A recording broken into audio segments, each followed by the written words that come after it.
പെണ്ണ് പറയുന്നിടത്താണ് കാര്യം എന്ന് പറയുന്നുണ്ട്. പെണ്ണ് പറയുന്നിടത്ത് കാര്യം എന്ന് പറഞ്ഞാൽ പെണ്ണിന് ശരിക്കും നേരിടാൻ അറിയണം.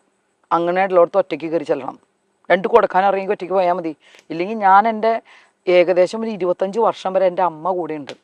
അമ്മയിലത് ഒരു റൂമിൽ പോലും കയറില്ല. എന്നെ പേടിച്ചിട്ടല്ല, ഞാൻ തെറ്റായിട്ട് പോകുന്നു പേടിച്ചിട്ടല്ല അമ്മ എൻ്റെ കൂടെ വരണേ. എൻ്റെ സേഫ്റ്റിയാണത്. പുറത്തുനിന്ന് കാണുന്ന ആൾക്കാരുടെ കാഴ്ചപ്പാട് ഇന്നിപ്പോൾ കുറേ മാറിയിട്ടുണ്ട്. പക്ഷെ ഞാൻ അന്നുണ്ടായിരുന്നപ്പോൾ അത്രയൊന്നും മാറിയിട്ടില്ല. എൻ്റെ അമ്മ എൻ്റെ കൂടെ, ഞങ്ങൾ ബോബനും മോളിൽ നിന്നാണ് വിളിക്കാറ് പോലും. അമ്മയില്ലാത്ത സ്ഥലമില്ല. ബ്യൂട്ടി പാർലറിൽ പോയാലും അമ്മ പുറത്തിരിക്കും. അതാണ് എൻ്റെ അമ്മ.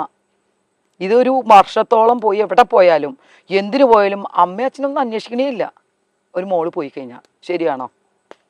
പക്ഷെ നമ്മളൊരു ജോലിക്ക് പോകുന്ന സ്ഥലത്ത്, നമ്മളൊരു ഓഫീസിൽ പോകുന്ന സമയത്ത് നമുക്ക് വീട്ടുകാരെയും കൊണ്ട് കൂടെ വേണ്ട ജോലിയിടം തന്നെയല്ലേ? അല്ല, ഞാൻ പറഞ്ഞുതരാം. അത് ഞാൻ മാറി തെറ്റിദ്ധരിച്ചിട്ടാ പറയണേ. ഒരു അമേരിക്കയിൽ എനിക്കൊരു ജോലി കിട്ടി. എനിക്ക് 5 ലക്ഷം രൂപ സാലറി ഉണ്ട്. എൻ്റെ വീട്ടുകാർ എന്നെ വിട്ടിട്ടുണ്ടാവും. പക്ഷേ ആ അമ്മയും അച്ഛനും ദിവസം എൻ്റെ മോളെ വിളിച്ചിരിക്കും. മോളെ എങ്ങനെയുണ്ട്, എന്താണ്. കൂടെയുള്ള കുട്ടികളെ വിളിച്ച് അന്വേഷിച്ചിരിക്കും. ഇല്ലേ? സിനിമാ ഫീൽഡിൽ തെറ്റ് നടത്തണമെന്നല്ല സ്ഥലമല്ല അത്. സിനിമാ ഫീൽഡ് എന്ന് പറഞ്ഞാൽ ഇതിനു വേണ്ടിയുള്ള സ്ഥലമല്ല. അങ്ങനെ ഒരു ചിന്താഗതിയുണ്ട്. അത് തെറ്റാണ്. നമുക്ക് വേണമെന്നുണ്ടെങ്കിൽ ഇഷ്ടമുള്ളവരുടെ കൂടെ പോവാം. അതിന്ന് ആരും ഒരു തെറ്റും പറഞ്ഞിട്ടില്ല. കോടതി വരെ പറഞ്ഞിട്ടില്ല ഒരു പുരുഷനും സ്ത്രീക്ക് ഇഷ്ടമുള്ളവരുടെ കൂടെ പോവാം. അതിന് നിയമം ആണ്. പക്ഷേ ഈ വരുന്ന ആൾക്കാർ മുന്നേ റൂമിൽ കയറിയിട്ട്, ഞാനതാ പറഞ്ഞു, ഇപ്പോഴും ഒരു ഒന്നും ചെയ്യാത്ത ഒരു പുരുഷനെ റൂമിൽ കയറിയിട്ട് നാളെ അവൻ പീഡിപ്പിച്ചു അയാൾ എന്ത് തെളിവ് കാണിച്ചു കൊടുക്കും? ഞാനിപ്പോൾ അവരോട് പറയുന്നുണ്ട്. ഞാൻ ഒരു കാര്യം ഇപ്പം ഇതുവരെ ഞാൻ ആരോടും പറഞ്ഞിട്ടില്ല. ദയവ് ചെയ്ത് പുരുഷന്മാരോട് ഈ പാവം എൻ്റെ ഒരു എളിയ അഭ്യർത്ഥനയാണ്. നിങ്ങളിനി ഒരു കാരണവശാലും ഒരു ലേഡി റൂമിലേക്ക് കയറി വന്നാൽ ഈ ബട്ടൺസിൽ ഒരു ക്യാമറ വെച്ചോട്ടോ. നിവൃത്തിയില്ല, ഇല്ലെങ്കിൽ നമുക്ക് രക്ഷയില്ല. അത് തമാശ ഒന്നല്ല, ഞാൻ വെറുതെ പറയണതല്ല. കാരണം അവരെന്താ കാണിക്കുക? ചെയ്യാത്ത ഒരാളുടെ വിഷമം എന്തുണ്ടാവും? അയാളുടെ പേര് പറയുമ്പോൾ ആ കുടുംബം അനുഭവിക്കുന്ന വിഷമം എന്താന്ന് ചിന്തിച്ചിട്ടുണ്ടോ?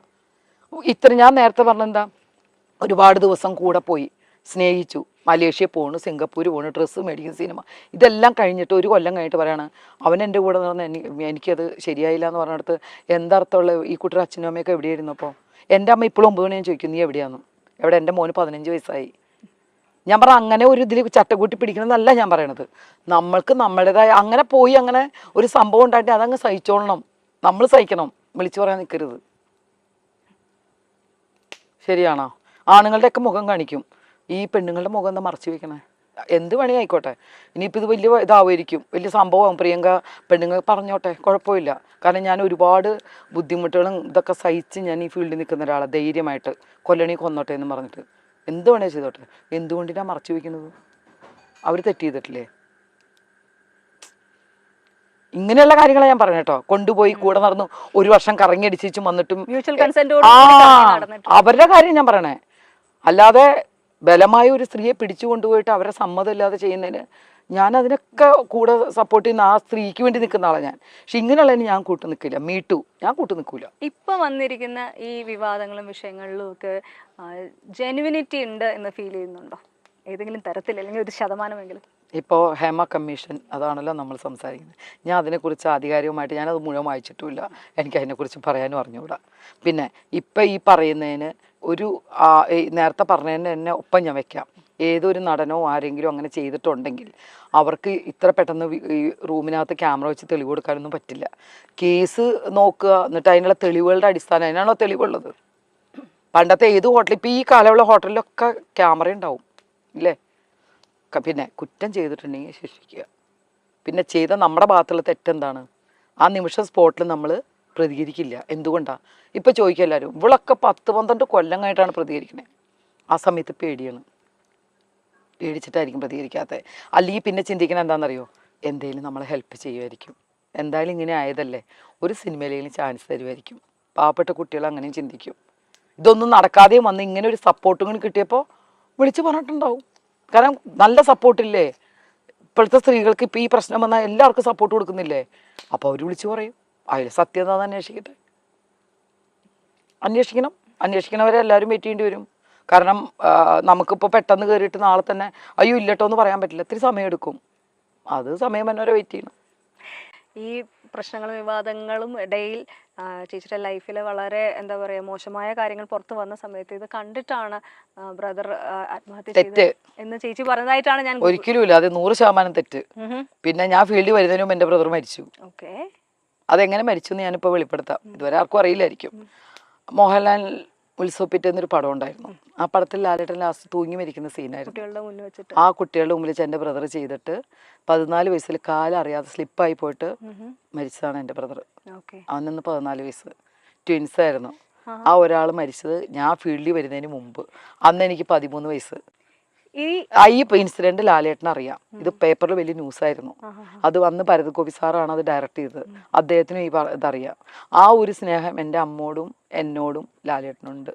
പക്ഷേ ഇന്ന് ഇപ്പൊ ഇന്റർനെറ്റിൽ നോക്കിക്കഴിഞ്ഞാൽ പല വാർത്തകളിലും പറഞ്ഞു വരുന്നത് ഈ സഹോദരൻ മരിച്ചത് ചേച്ചിയുടെ ലൈഫിലുണ്ടായ വിവാദം ഉണ്ടായ പിക്ചർ കണ്ടതിന് ശേഷമാണ് സഹോദരൻ ജീവൻ. ഒരിക്കലും അല്ല. ഇത് കേട്ടുകൊണ്ടിരിക്കുന്ന മരിച്ച സമയത്ത് പെരുമ്പാവൂർ വെച്ചാ മരിക്കുന്നത്. ആ നാട്ടുകാർക്ക് കറക്റ്റ് അറിയാം എന്താ സംഭവം. അന്ന് പ്രിയ ഫീൽഡിലില്ല. അപ്പം ഇത് ശുദ്ധ നുണയല്ലേ പറഞ്ഞത്. അപ്പം ഇതുപോലെ എത്ര ന്യൂസ് എന്നെക്കുറിച്ച് പറയുന്നുണ്ട്. ഇതൊരു ബ്രദറൊക്കെ മരിച്ചത് എന്ന്. അത് കഴിഞ്ഞ് എനിക്കൊരു ബ്രദറുകൾ കുവൈറ്റിൽ വർക്ക് ചെയ്യണം, വൈഫും കുട്ടിയായിട്ട്. ആ ബ്രദറും ഇതായിട്ട് യാതൊരു കണക്റ്റഡും അല്ല. പക്ഷെ ഞാൻ അതും കേട്ടു. ആ പത്രം അന്ന് വിറ്റത് എങ്ങനെയാണെന്നറിയോ? ഞാൻ കണ്ടതാ. അന്ന് ഞാൻ സത്യമായിട്ട് പൊട്ടിക്കരഞ്ഞിട്ടുണ്ട്. ഞാൻ പാസ് ചെയ്യുമ്പോൾ കടയുടെ മുമ്പിൽ തൂങ്ങി കിടക്കുന്നു. പ്രിയങ്കയുടെ ഫോട്ടോ ഉണ്ട്, നഗ്നമായ ഫോട്ടോ ഉണ്ട്, ബ്രദർ തൂങ്ങി മരിച്ചെന്നു. ആലോചിച്ച് നോക്ക്. അപ്പം അത് എന്തിനാണ് ഹെഡിങ് കൊടുത്തത്? അയാളുടെ പത്രത്തിൽ കാശ് കിട്ടാൻ വേണ്ടി ആൾക്കാർ വാങ്ങി വായിക്കും. സെയിം പത്രം ക്രൈം കൊടുത്തതാണത്. ക്രൈം പറയണേന് എന്താ എനിക്ക് പേടിയൊന്നുമില്ല അയാളുടെ പേര് പറയണേന്. ക്രൈം നന്ദകുമാർ അന്ന് ആ പത്രം അത് ഇട്ടിട്ട് അന്നത്തെ മാത്രം വിറ്റുപോയ കാശ് എത്രയാണെന്നറിയോ? എന്തിനാണ് നുണയായിട്ടുള്ളൊരു കാര്യം പറഞ്ഞ് ഇങ്ങനെ ചെയ്യണം? ഭരതേട്ടനെ കുറിച്ച് കുറേ പറഞ്ഞു. ഭരതേട്ടൻ്റെ വീട്ടിൽ ജനിച്ചു വന്ന ഒരു മോളെ പോലെ സ്നേഹിച്ച ആളാണ് ഭരതേട്ടൻ, ലളിത ചേച്ചിയും ആ കുട്ടികളൊക്കെ. സിദ്ധാർത്ഥനെ ഞാൻ എടുത്തുകൊണ്ട് നടന്നിട്ടുണ്ട്.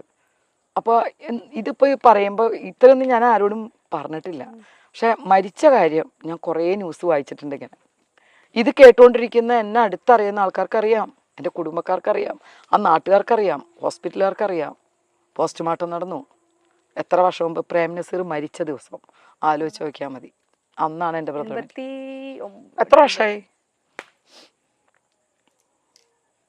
വിവാദങ്ങളിൽ നിന്നും വിവാദങ്ങളിലേക്ക് തന്നെ പോവാണ്. ഒരു വിവാദം ഒന്ന് ഒഴിഞ്ഞു വരുമ്പോൾ അടുത്തൊരു വിവാദം വരുന്നു. അങ്ങനെ ഒരു തോന്നൽ വരുന്നുണ്ടോ? അമ്മ പറയും കാർത്തിക നാളെ സൂക്ഷിച്ചും കണ്ട് നിൽക്ക്, കാർത്തിക കീർത്തിയും കേൾക്കും അപകീർത്തിയും കേൾക്കുമെന്ന്. ഞാൻ അറിഞ്ഞുകൊണ്ട് വിവാദങ്ങളിലേക്ക് വരുന്നതല്ല. എനിക്ക് അങ്ങനെ താല്പര്യവും ഇല്ല. അങ്ങനെയാണ് ഇന്ന് ഏറ്റവും കൂടുതൽ വിവാദവും ചാനൽ മുഴുവൻ നിറഞ്ഞു നിൽക്കണമെന്ന് ഞാനാ. എനിക്ക് വേണമെങ്കിൽ ഉപയോഗിക്കായിരുന്നു. അവരുടെ കാര്യങ്ങൾ മതി, താല്പര്യമില്ല. ഇതറിയാതെ വന്നു പോകുന്ന ഓരോരുത്തർ പടച്ച് വിടുന്ന വിവാദം ആണ്ടോ. ഇപ്പം നമ്മളിപ്പോൾ ഇപ്പം നിങ്ങൾക്ക് തന്ന ഒരു ഇൻ്റർവ്യൂവിൽ ചില ഭാഗങ്ങൾ എടുത്തിട്ട് ഇപ്പോൾ ഈ ഒരു ചാനലുകാർ ചെയ്യുന്ന അവരുടെ ജോലിയാണ്. അവർക്ക് എങ്ങനെ ചാനൽ റീച്ച് കൂട്ടാന്നാ നോക്കുള്ളൂ അല്ലേ? അതായത് പ്രിയങ്കയ്ക്ക് ഇതിപ്പോൾ ഒരു വാർത്ത ഇട്ട് കഴിഞ്ഞാൽ പ്രിയങ്കയ്ക്ക് വലിയ പ്രശ്നം ഉണ്ടാവുമെന്നൊന്നും ചിന്തിക്കണ്ട. എല്ലാവരും അങ്ങനെയാണ്, സ്വന്തം കാര്യങ്ങൾ തന്നെ നോക്കുള്ളൂ അല്ലേ? അതിന് തെറ്റ് പറയാനൊന്നും ഞാനാണല്ല. പക്ഷേ ഇപ്പം ഈ ചോദിച്ച ചോദ്യം അതിനുള്ള ആൻസർ വലിയൊരു ആൻസറാണ്. ഈ ലോകത്തുള്ള ആൾക്കാർ ഈ ചാനൽ കാണുന്നുണ്ടെങ്കിൽ അവരറിഞ്ഞിരിക്കണം. ആ സിനിമ വരുന്നതിന് മുമ്പേ എൻ്റെ ബ്രദർ മരിച്ചു. അതിൻ്റെ ദുഃഖം ഇപ്പോഴും മനസ്സിൽ കൊണ്ടുവെക്കുന്ന ആളാണ് എൻ്റെ അമ്മയും ഞാനും. ലാലേട്ടനോട് അന്ന് വിയറ്റ്നാം കോളി അഭിനയിച്ചപ്പോൾ ഞാൻ പറഞ്ഞു, ലാലേട്ടൻ ഇങ്ങനെ അന്ന് അമ്മയെ ലാലേട്ടൻ ചേർത്ത് പിടിച്ചിട്ട് പറഞ്ഞതാണ്, മോനെ പോലെ കണ്ടോളൂ കേട്ടോ. ഇന്നും എൻ്റെ അമ്മ മോനെ പോലെ കാണുന്ന ആളാണ് ലാലേട്ടൻ.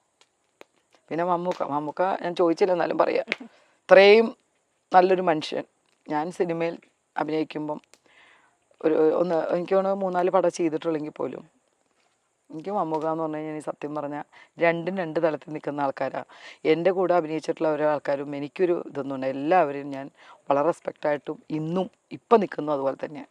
എനിക്കൊരു ബുദ്ധിമുട്ടും ഫീൽഡിൽ നിന്നുണ്ടാകാൻ ഞാനത് അനുവദിച്ചു കൊടുത്തിട്ടില്ല.